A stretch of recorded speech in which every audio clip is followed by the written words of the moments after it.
Okay, I think today I want to talk about style, my style.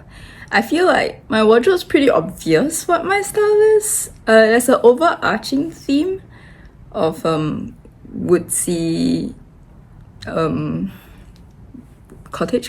No, cottagecore is not the right word I'm trying to go for here. I have a overarching style of very woodsy, earthy kind of style, and then in the end it can be divided. Like there's cottagecore, which is different from Morike, and then it's just different from fairy core. I think that's what it's called. Because I feel like there is times when I really want fairy like elements in my wardrobe, which is, I mean, I decided to do this video because of the outfit that I'm wearing right now, which was a Liveni cosplay, which was made in the intention for me to wear in my daily wardrobe and not just as a cosplay costume. And this, to me, has elements of fairy core. Yeah.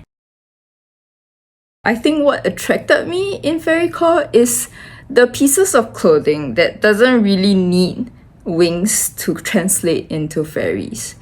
So like the petaled skirts, which is like it's a statement piece on its own. And then I like the asymmetrical pattern hems on shirts. That's the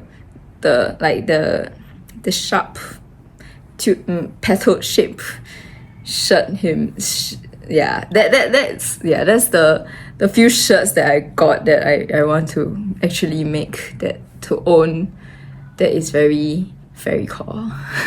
Like, yeah, that's what I'm trying to achieve in the fairy core realm of my wardrobe. So Morike fashion, which is another version of a foresty girl kind of fashion. Morike means forest. K is just a word for different fashion. I think it used to be called Mori girl, and then it's a fashion from Japan that the description says something along the lines of reminiscing about the better times when you are more connected to nature, even though you're in a city, so you dress like you're in nature. That's the idea of it. So I like how it's said that it is definitely a city girl's imagination of what being in the forest is like, because this fashion is all about textures and lace and frills and things that would do very bad in a forest because you will catch on snacks on things and stuff. I only have one item from this fashion thing, and it's this skirt. I actually modified it to be a skirt because I think in this period of time, making clothes very versatile is also a very interesting thing, because this was made with a shearing panel here so that it could be worn as a dress or as a skirt. But I've never liked shearing, so I've changed up the waistband actually a few times, and this is the current iteration of it. Is just elastic that could easily change out when it's not working anymore, kind of thing. Yeah. So what I mean about Morike and texture is that this kind of fabric with a lot of texture and this kind of lace which snags so easily. I just wore this to work. I wore this a few times to work because it suits the vibe. But can you see the hairy thing that is coming out of my dear skirt that I had since when I was in secondary school? Yeah. The other piece that I had that time, when my mom was so gracious to buy me expensive Japanese clothes, was a vest. But that vest is even more unbearable to wear because it's a 100% polyester, but it has all the nice draping and stuff for Morike. So Morike is all about textures, lace, frills, layers, and draping. A lot of funny edges from draping. That's what it's like. I find that this is what defines this fashion. And I like it for it, but even my now one Mori K outfit doesn't actually convey it. And I've seen a few style mood collages, or is it style visuals of Mori K, and they also lack the texture that is in the fashion that I remember.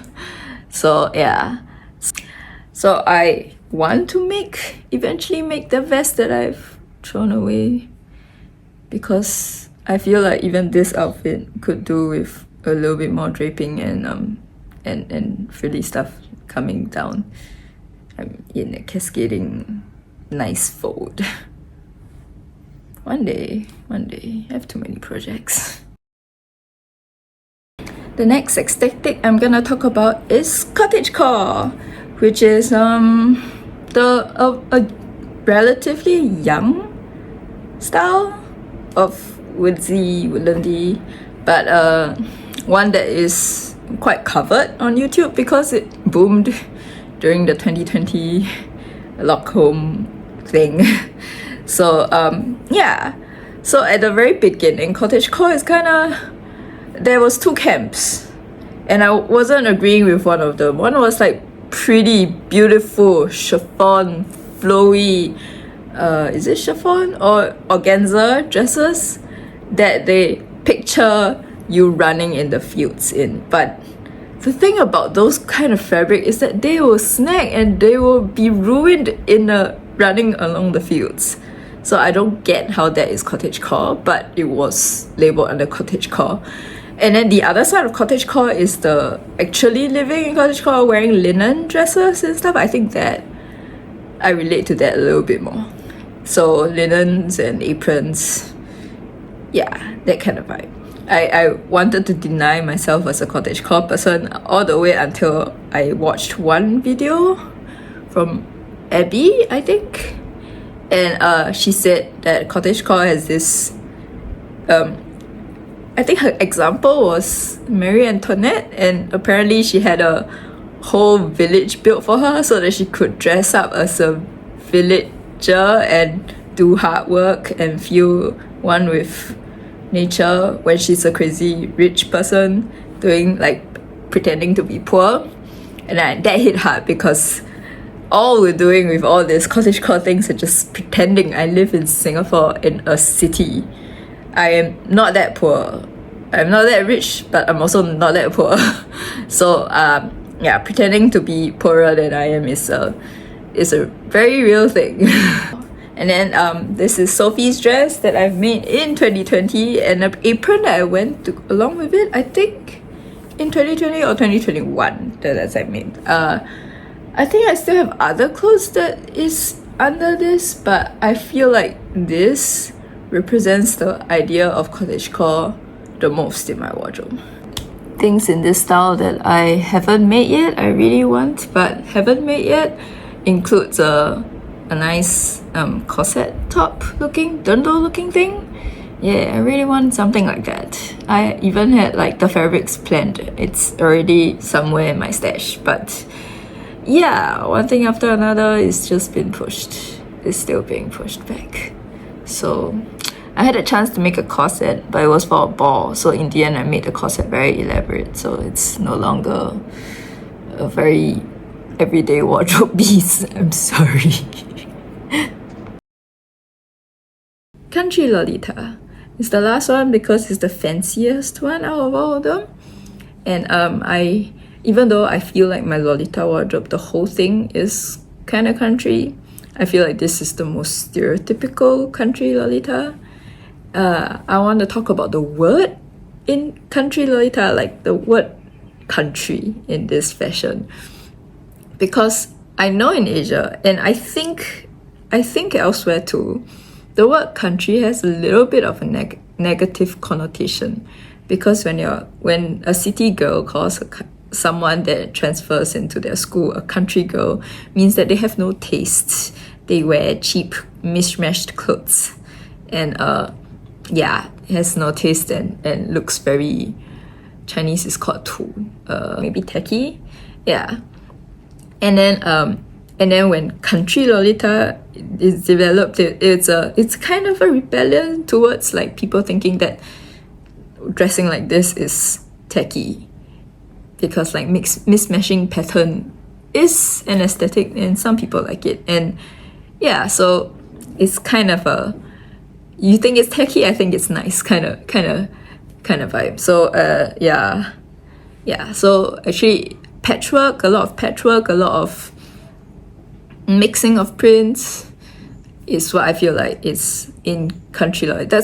That's also the reason why country Lolita is a lot more slack, because you can put whatever and it's still fine, because you're a country girl, you have no taste.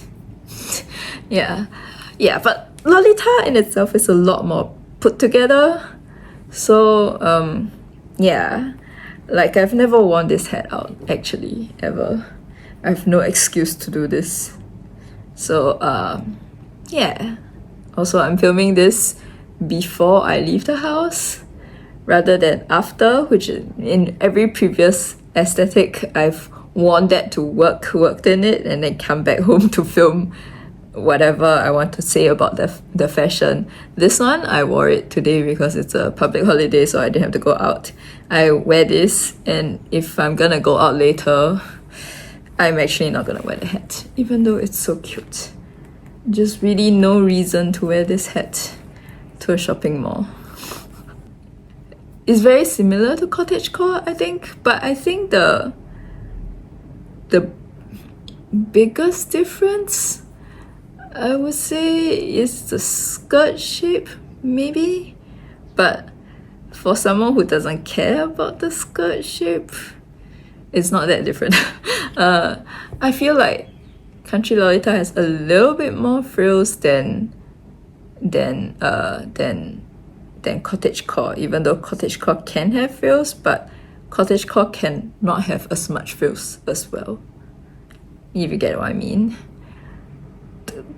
The styles are all blended, and a lot of the individual items can be used for all the different styles. But yeah. So that makes all of the various nuances in my